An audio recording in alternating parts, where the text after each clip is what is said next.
And that is why Governor Fubara was very careful. You cannot spend any money out of the consolidated revenue fund of the state unless the issuance of that money has been authorized by a law passed by the House of Assembly. So, legally speaking, all the expenditures that Governor Fubara is making in Rivers State today are not supported by law, are not supported by the Constitution. In other words, he is acting authorized the Constitution, and that can be a ground of impeachment in due course.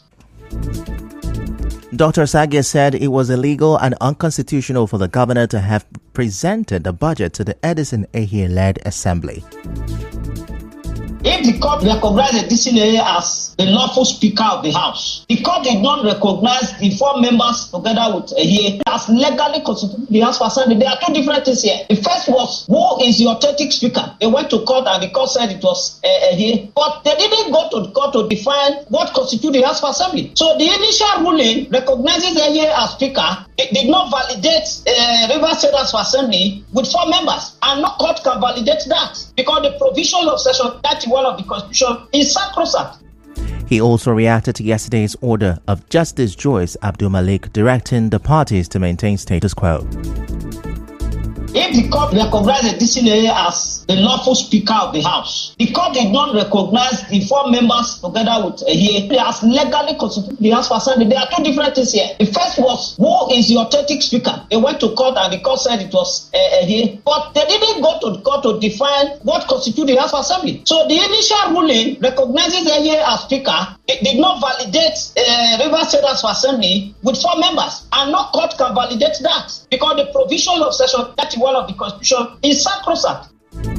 Reports just coming in says a state high court sitting in Port Harcourt has struck out the suit brought before it by the representative of Bonny State, Oko Jumbo, and others seeking to restrain Governor Fubara from representing the 2024 budget before the Martin Amihule-led lawmakers. The suit also seeks to declare the peace agreement entered by the governor, Siminalayi Fubara, and the FCT minister, Nyesom Wike, as well as the 27 lawmakers in Abuja, unconstitutional. They are also asking the court to restrain the 27 lawmakers from parading and functioning as lawmakers based on their defection to the APC, as well as restraining the governor from reappointing the 9 commissioners who resigned their position. When the matter came up in court today, one of the lawyers to the claimant, Wilcox Abere, informed the court that he was unable to serve the defendant as some of them evaded service, but Justice Chinwendu Nwogo, in his ruling, struck out the suit for lack of jurisdiction.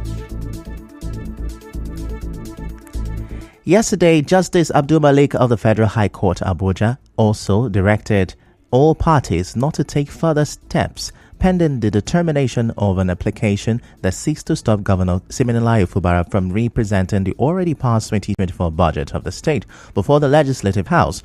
Justice Abdul Malik fixed February 28 to hear the application, which was brought before the court by 6 elders of the state. The lawmaker representing Bonny State constituency, Victor Okojumbo, led the elders, including Bennett Birabi, Andrew Uchendu, O.P. Fingesi, Ann Q. Briggs, and Emmanuel Deima. Justice Abdul Malik ordered that the court papers be served on those sued through other means. Justice Abdul Malik's directive comes shortly after Justice James Omotosho of the Federal High Court in Abuja also ordered Governor Fubara to represent the 2024 budget to the Martin Amihule-led Rivers State House of Assembly. Justice Omotosho nullified the 2024 budget passed by the Edison Ehie-led lawmakers, which the governor had signed into law. The court ruled that everything the 4 lawmakers did was invalid. Meanwhile, some residents of Port Harcourt are appealing to stakeholders and relevant authorities to step in and address the unfolding political crisis in the state. They spoke to our correspondent. I have never heard where budget was presented twice. I feel that the constitution at this stage is being disregarded. The constitution recognizes the valid member of the house as at the time. The problem of this Rivers State have skyrocketed to another thing. I want to call on the relevant authorities and the elders to help to call each party to order for them so that progress will ensue. All this back and forth will not take us anywhere at all. I just believe that the governor and every other person handling this case would come to a decision that would favor the people of Rivers State? It's very simple. Governor Sim should represent the budget to the House for equal assessment. We are in a democratic dispensation. Still to come, police arrest local government chairman, others over alleged plots to assassinate Speaker, Benue State House of Assembly. Stay with us.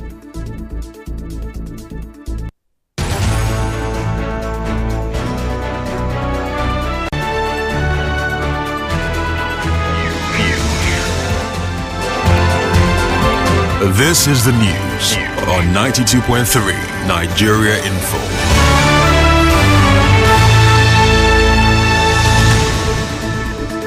You're welcome back, and now the rest of the news. The Nigeria Security and Civil Defense Corps said its men destroyed 4 illegal oil refining sites in Kothon Channel 1 in Degema local government area of Rivers State.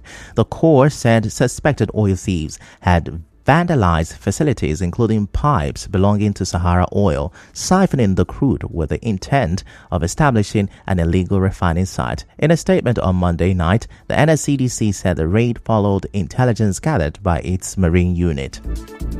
Plateau State Governor Caleb Mutfwang has declared a 24-hour curfew on the Mangu local government area of the state with immediate effect.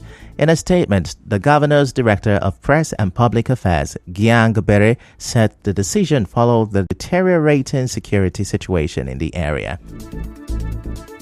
Police authorities have arrested 2 suspects, including a local government chairman, over an alleged plot to assassinate the Speaker of the Benue State House of Assembly, Aondona Dajo. Force spokesman Muyiwa Adejobi said the operatives of the Force Intelligence Department Intelligence Response Team swiftly swung into action upon receiving credible intelligence regarding the planned assassination. Mr. Adejobi said investigations showed that the local government chairman had allegedly reached out to a militia to kill the speaker. And now to business. The National Public Relations Officer, Ipman Okadike Chinedu, says refined petroleum products from the Dangote Petroleum Refinery are to be sold in Naira and not in the United States dollars, as speculated in some quarters.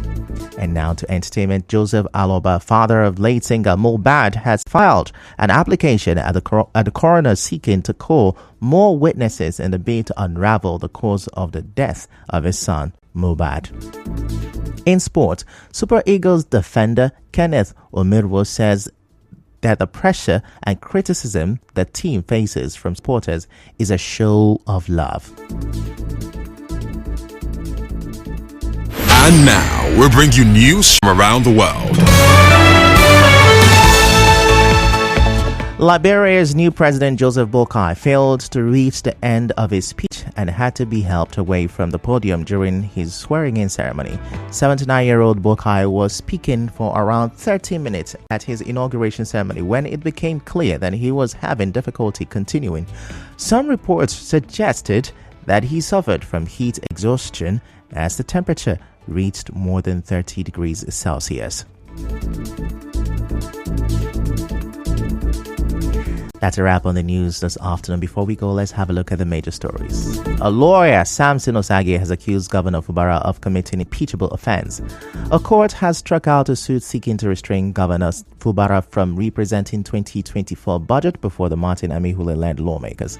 And on the foreign scene, Liberia's President Boakai suffered heat exhaustion during takeover ceremony.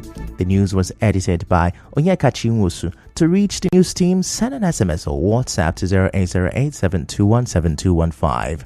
I am Ifechukwu Monyali. Many thanks for listening.